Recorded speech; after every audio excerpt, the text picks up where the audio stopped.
Hello. I just want to talk about mainstream media. Mainstream media has been letting us down.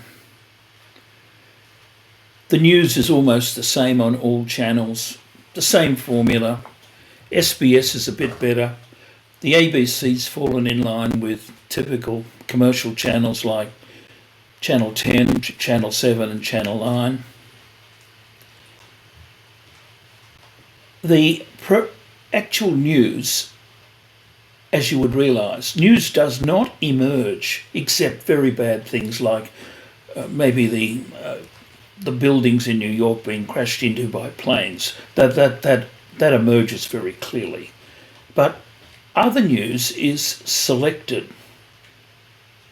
And selection depends upon what you think the audience wants, your own ideology, your own biases, and what the station managers and owners you think want to see, as well as what advertisers think will attract viewers so their products will be sold. So news is manufactured, it's curated, it's cherry-picked, except in the most extreme cases like 9/11.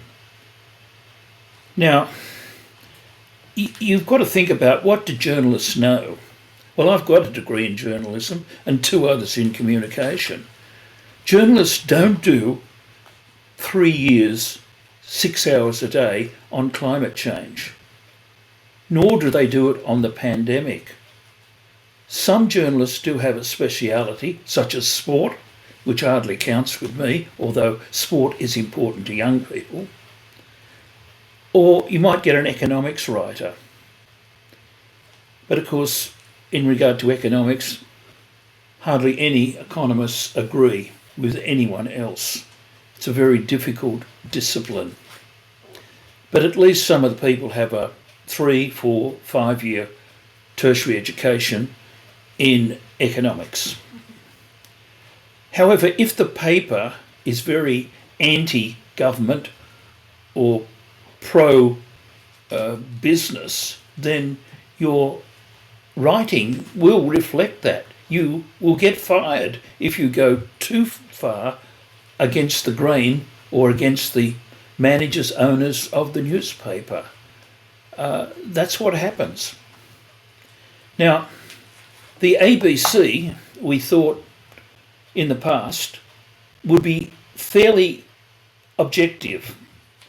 We expected it to have a bit of a left-wing bias because it needed to counteract the mainstream media, which tends to favour liberal national parties and not so much favour Labor for the most part, because they are businesses. They favour a business outlook, a private enterprise outlook, not a government-owned outlook. So small leaning towards the left on economics and on welfare matters was probably a good thing. But what we've got now is a group of mainly women running the news and current affairs at the ABC. Janet Albrechtsen from The Australian has pointed this out, and more or less, if she doesn't do it, calls them the female mafia, whom she says control their bosses and control people that should have oversight and guidance for them. Now, they push gender matters, they push diversity matters, but the worst thing they're doing now is they say, either explicitly but quite implicitly beyond doubt, that white men and most males are bad. Four Corners has pilloried Pell, Christian Porter, and Lee Sales and others on the 7:30 report do the same.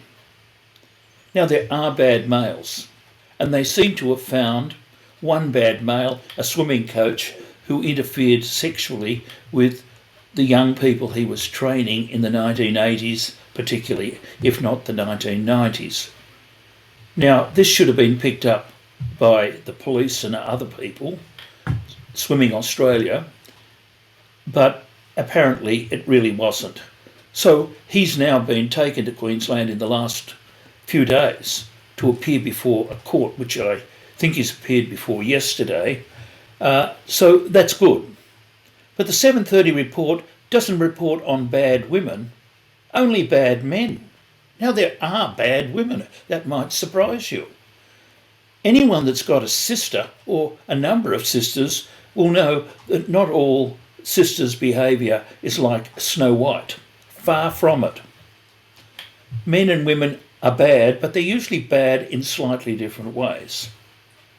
Now, about just over a year ago, a woman in Victoria killed her 3 children and herself. That got reported on at the time, but dropped as quickly as possible. That'd be a good Four Corners program. But they didn't want to do that. Well, that's the implication. A woman in Western Sydney in the last 18 months cut her mother's head off with an axe or a knife and stabbed her 70 times. That got a little bit of press, but is dropped within a few days. My view is that when a woman does a bad thing, many of the women reporters think it reflects upon them as women. Now, I've got some close friends like most people. If they murdered someone unjustly, inappropriately, wrongly, viciously, I'd feel it. But I wouldn't feel that I had anything to bear I couldn't bear the blame for any of that. Whereas women seem to act as a group in this area, so they censor bad news about women.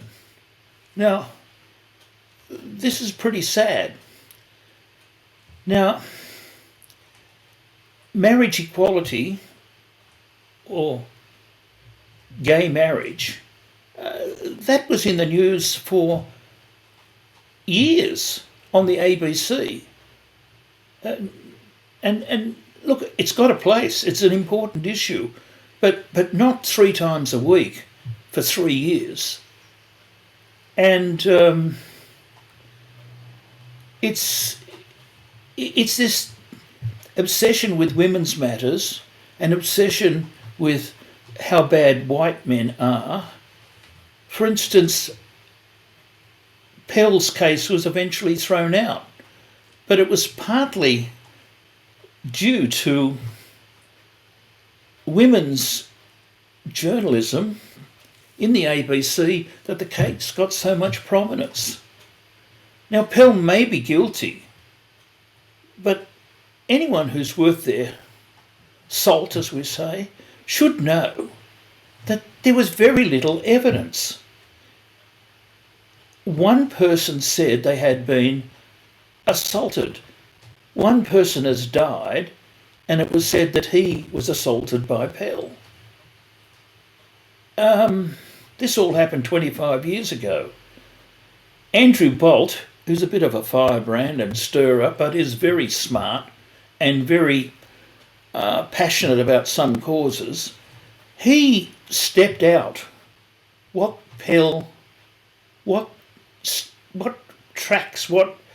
path Pell would have had to go on the day in which he was accused of assaulting this boy, a young boy at the time from the choir. And Andrew Bolt showed that it was impossible. Of course, this wasn't rigorous science, but it was pretty accurate and convincing. We saw Bolt stepping out things at the cathedral in Melbourne. Now, what was really sad was that the case was, the first trial was, the jury couldn't make up their minds, so were dismissed. And there was another trial where Pell was found guilty. Then 3 judges were appointed to oversee the case. One was a woman, the Chief Justice. One was another judge who was concerned not with criminal matters but with other types of matters. Then there was a retired criminal judge whose main area was judging in criminal trials, and they looked at whether the whole court procedure in regard to Pell was good, appropriate, fair. The Chief Justice and the other judge, who was not familiar with criminal matters, they found, yes, it was fair. The other judge, the judge expert in criminal matters, and Pell's case was a criminal matter, he wrote up almost 80% of the report, and he said there was no case to answer. The evidence just wasn't there. We never got the name or even heard the witness speak, but the judges did. The female Chief Justice of Victoria, the Chief Justice, said she felt the witness was telling the truth. You do a whole course in law and you base the judgment of the case on your feelings? No, you have to base things on evidence. The evidence you've got before you. What else can you base it on? There's all types of evidence. There's where the criminal admits that he's done the crime. There's people, more than one, that saw him do it. Or there's forensic evidence of some kind. Otherwise, the country falls into the dark ages. Now, the case was eventually dismissed. The finding of the court was dismissed by the High Court. And in this case, the High Court, head of the High Court, I forget what you called her, was a woman. And so this was good. And there were other women on the bench for the High Court. So, but in the case of Christian Porter, whose case hasn't gone to court, the ABC females, a woman called Milligan, as well as some of the other journalists, they backed the guilt of Porter on the basis of rumour, no evidence, no substantial evidence, and the matter occurred 35 years ago. They felt sorry for the woman who had apparently been raped 35 or so years ago. And everyone feels sorry for the woman because she had severe mental problems, including apparently manic depression, which can cause you to see things inappropriately. Whether the manic depression was recent or in the past, we don't know. The woman in question, whom Porter was supposed to have raped, committed suicide. She also withdrew the complaint. But she got backing mainly because she was a woman, not because of the evidence. And this is fairly sick. And another case has emerged of a young woman that was apparently raped in Parliament House at about 3 o'clock in the morning. And her name is Brittany Higgins. The case hasn't come to trial, but it's about 3 years since it happened.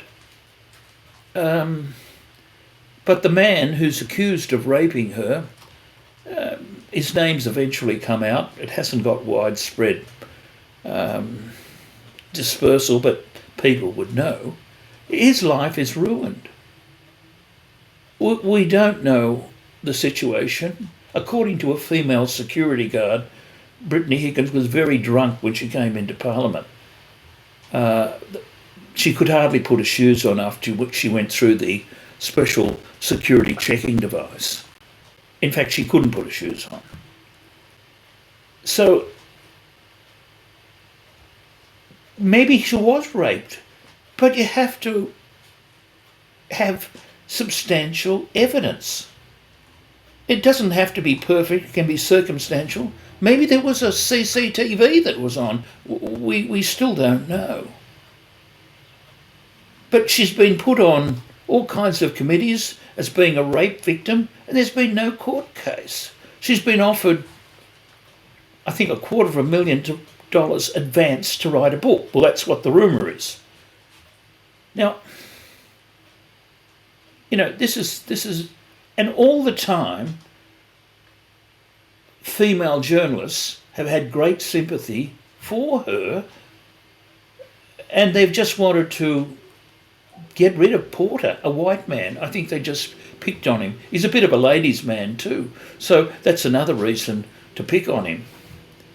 The ABC, all the women on news programs, except for maybe one on the drum that occasionally appears, just seem to dislike men. And there's a fair share of women, I don't know how many, but I know at least two, who are gay women and certainly don't lean towards men in a romantic way. And they're in prominent positions on radio and on television. There's nothing wrong with them being gay, but are they going to have a different attitude to sexual matters and men? Probably. Now, it's very sad that this has occurred. Now, you could argue that before 1970, women were second-class citizens. And you could even argue they were somewhat second-class citizens before 1990. But now 60% of students at uni are women. There's more than half the women who in journalism. A lot of women have become lawyers. Women have got more opportunities than men since 1990 in Australia.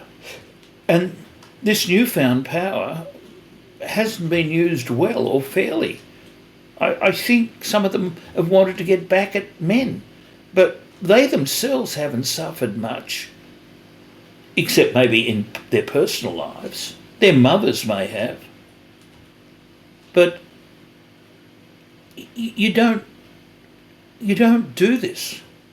Well, people who are well balanced and objective don't do it. Now, the university departments have got quite a bit of blame.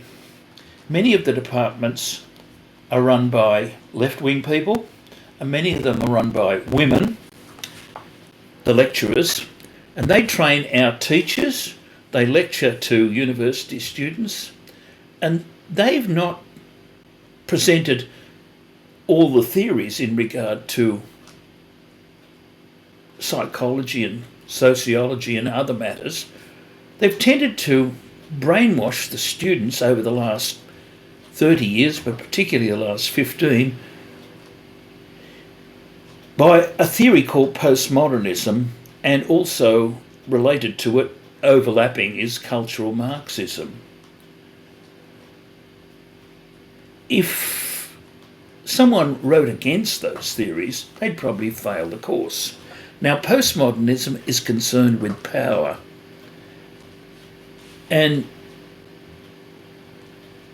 it says that white men have got too much power, and that colonialism was due to too much power by Europeans and mainly white men.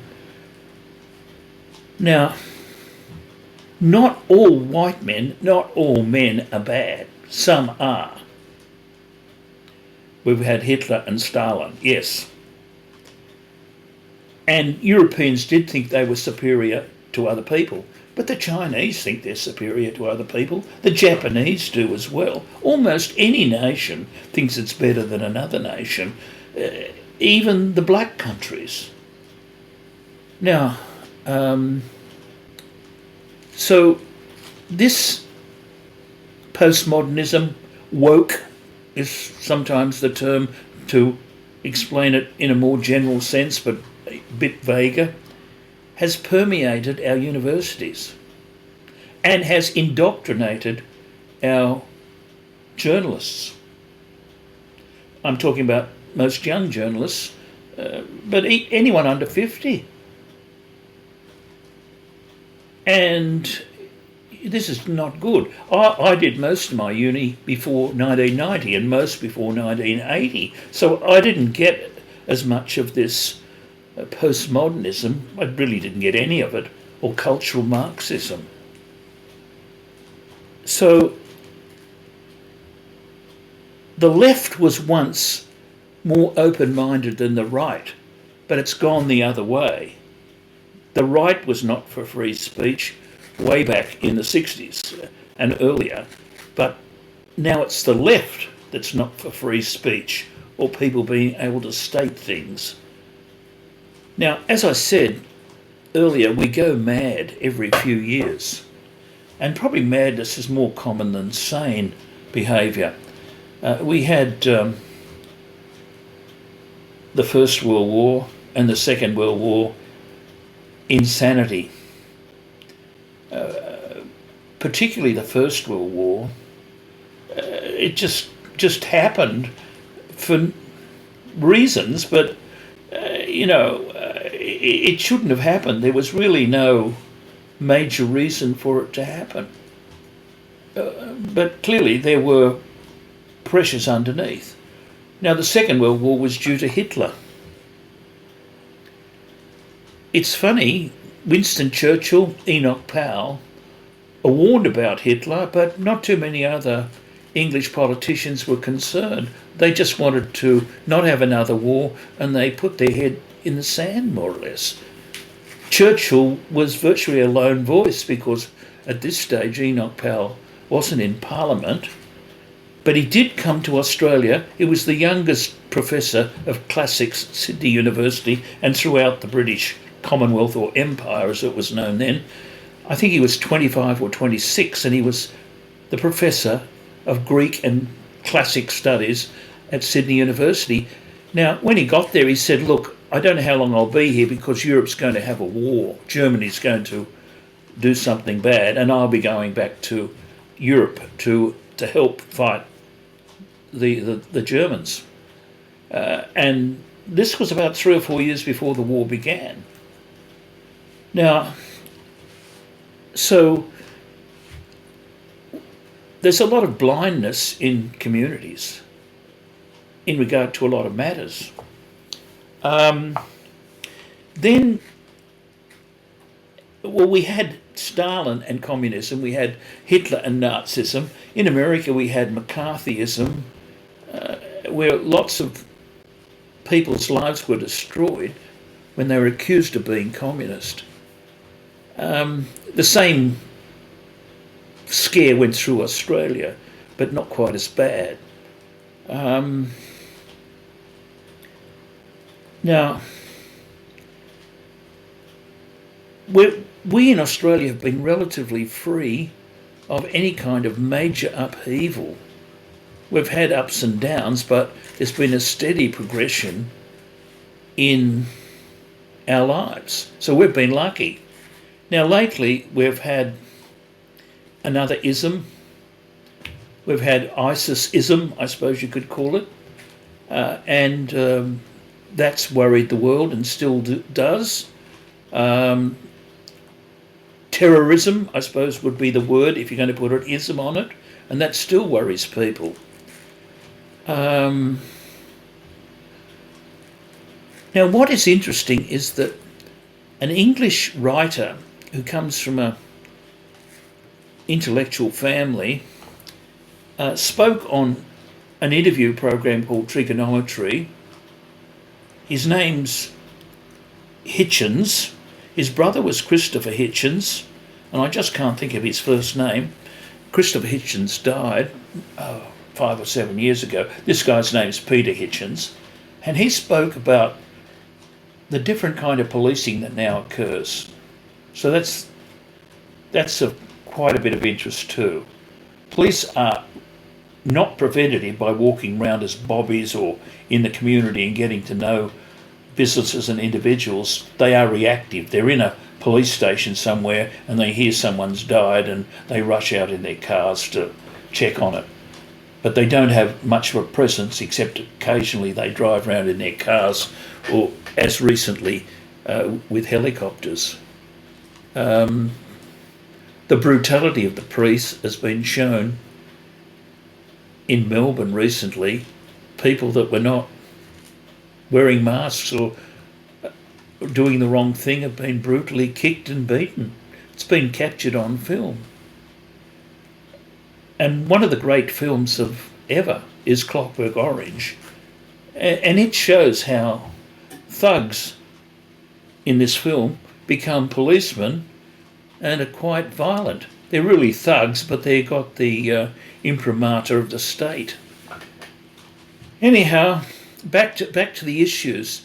There's a lot of things the ABC current affairs and news programs don't report on. They don't have more than one interpretation of what we should do about COVID. There's just one line. They don't have two lines or another line on climate change.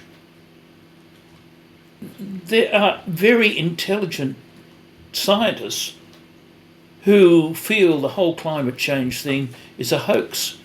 And they're starting to get prominence in books and elsewhere. But this is a point I want to make. If you know where to look on YouTube, which has a lot of junk and a lot of funny stuff like animals, but has very serious stuff by very knowledgeable people, then you get better informed than from any of the television stations. I mean, Radio National is still good on the ABC, but the rest of AM is a wasteland. FM is, except for classic music and some jazz, is just full of pop music and teenage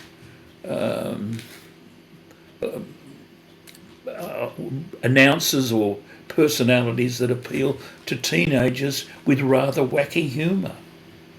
There's nothing of substance there.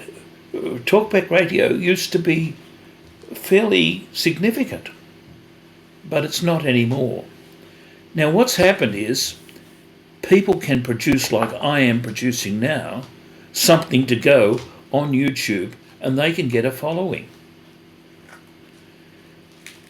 Now, there's one person from Australia, a young man, relatively young, he wouldn't be 40, probably be about 35. He talks to men about how to relate to women and what women's psychology is. He says men and women are different. They've got different needs. He doesn't deny that there's a lot of overlapping needs. But he can help a lot of young men understand women. He's got, some of his programs get a following of 300,000. Now, there's Jordan Peterson, who you may have heard of. There's another person that's a biologist that's talked about COVID and other matters called Brett Weinstein. There's people there that have alternative views to the ABC, and it's pretty obvious they have a lot more grey matter than the ABC general journalists. Journalists haven't specialised for the most part in anything. As I said, I've got a degree in journalism, got two others in communication, and I didn't learn about climate change or many other matters. I did some specialist essays that took a month to do, but that didn't make me an expert. So, mainstream media is dying. Younger people don't read newspapers. They don't listen to AM radio. They listen to FM radio. They get their information from social media, which is really sad because if you haven't got any framework, you can't work out what's true and what's not true except a gut feeling. I'm just surprised that the ABC hasn't provided contextual information on climate change, but particularly COVID. Now, as I said in another broadcast or segment, fewer than 1,600 people have died in Australia of COVID over 20 months. That's 1,600 out of 26 million. Normally that number die of flu, ordinary flu. in a flu season. And the figures are there on YouTube. You can on Google. You can just find them. Fewer than 30 people have died under 40 of COVID. None have died under 20 of COVID. These figures shouldn't be told to people. Most people who have died have had other complaints that have killed them. I mean,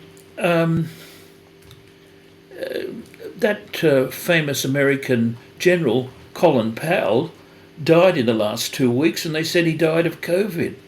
I've just read that he had blood cancer, severe blood cancer, and COVID, so it was probably the blood cancer that killed him, although COVID might have hurried his death. Many people in their 80s and 90s, any illness would shove them into the next world, not just COVID. 80% of people don't even know they've got COVID. That's why we have testing. Some people do have severe reactions, but most of those are not healthy, but some are healthy. But there are, as we know, COVID isn't an allergy, but we know some people die of peanut butter. Some people die of minor illnesses because their body is just not able to cope with that minor illness. It seems to be a weakness in their genetics, if you like. So, you know, we must put things in context. 0.3% of Americans have died of COVID, 1/3 of 1%. It's even less than that. Now, in Sweden, where they didn't have any lockdown, it was estimated in one period, I can't remember the period, but that if Sweden didn't do anything special, 80,000 people would die in that period. Well, 7,000 people did die in that period, but not 80,000. They were out by a figure of 6 times, 7 times. More than that, 15 times. So, the media isn't particularly good at statistics. Most people aren't very good at statistics, and journalists are terrible. They quote things when they really don't understand what the statistics mean. One of the really bad things to be neglected is domestic violence. 1 in 4 deaths in domestic violence is a male. That's not my figure. That's the official Australian Bureau of Statistics figure for the last 5 years. A period in the last 5 years. 1 in 4. It surprised me because we only get how many females die thrown at us. They don't even consider that males die.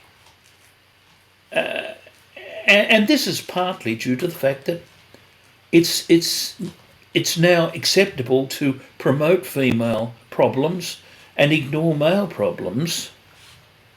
And people say to me, well, what did he do to his wife that she killed him?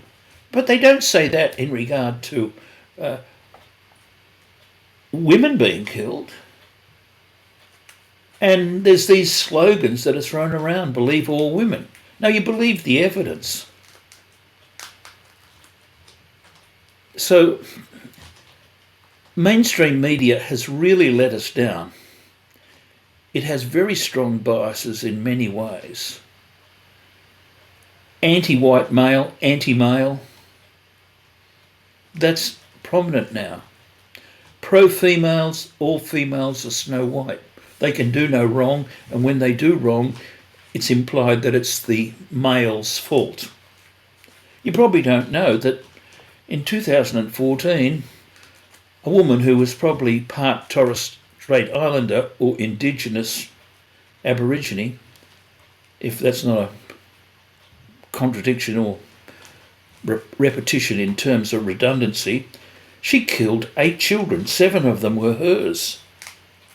It got prominence for a week or so, but I discovered that she was on a day release in Sydney with an obscure article I just came across by chance.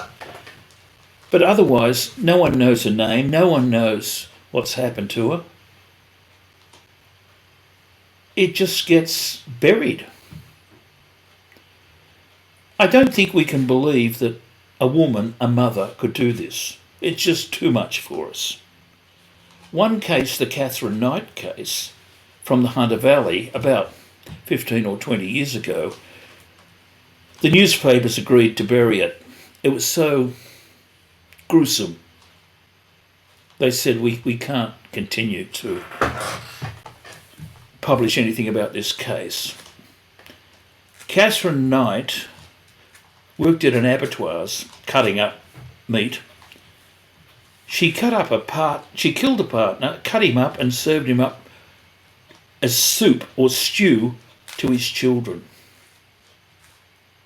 She's in jail at Silverwater, never to be released. 2 books were written about her, but it's one of those topics people just can't bear to cope with. Her mother told her first husband, Catherine's first husband, that she was a strange girl and he better watch out because she could do something really, really evil. And she did, but not to him. So it's strange. The real truth is there's some bad men, yes, and they're probably more physically violent than a bad woman, but there's evil women as well. You know, so that's the case. And the ABC and the women that mostly read the news or run the news or run the drum or what have you, they don't want to hear anything bad about women. They only want to hear things bad about men. I've travelled all over the world, but not recently. I've never come across a society that's hated white men as much as they do in Australia. And yet these women, many of the women that are doing the criticism, are on 5 times the salary I had as a teacher.